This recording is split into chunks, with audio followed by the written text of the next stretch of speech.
Today I'm going to show you a technique for cooking low and slow on the Bubba Keg Convection Grill. If you have other tips and techniques, be sure to share them with the rest of the community at the Bubba Keg Grill forum at www.bubbakeg.com. Remember that the best fuel for your Bubba Keg is natural lump charcoal, not charcoal briquettes. I'm going to be cooking a whole chicken for 3 to 4 hours today. For that length of cook, I like to load the grill with 4 to 5 large handfuls of lump charcoal. For starting the fire, I like to use paraffin fire starters. You can find them wherever lump charcoal is sold. Don't ever use lighter fluid in your Bubba Keg. Completely open the bottom vent. Light your fire starter and put it right on top of the coals.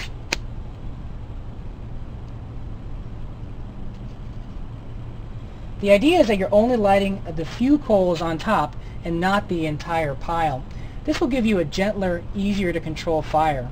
I leave the grill open during this stage so that it doesn't preheat.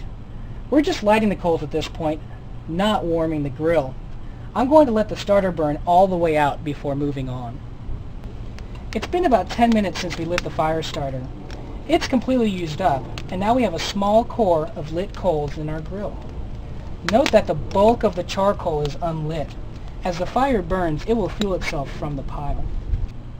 With our fire lit, we can reassemble the main grate and close our lid.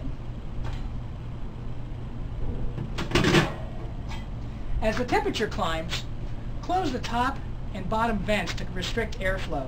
The key to a low and slow cook is to not let the temperature shoot past your desired cooking temperature.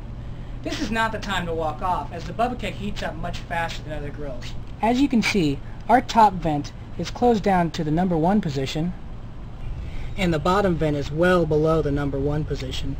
This is about as much airflow as you're going to need to cook low and slow on the Bubba Keg.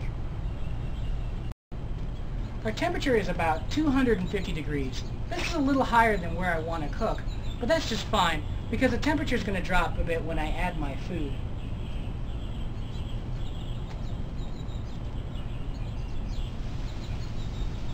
I'm going to stick around for a few minutes to make sure that my temperature stabilizes where I want it to be.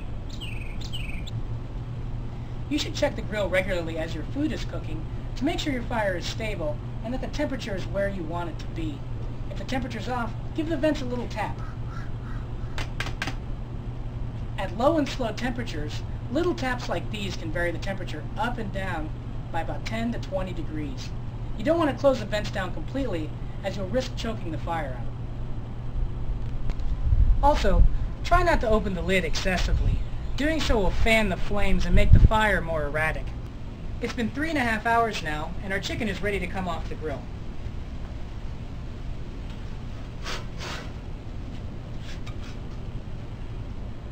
If you're done cooking, now's the time to close the vents.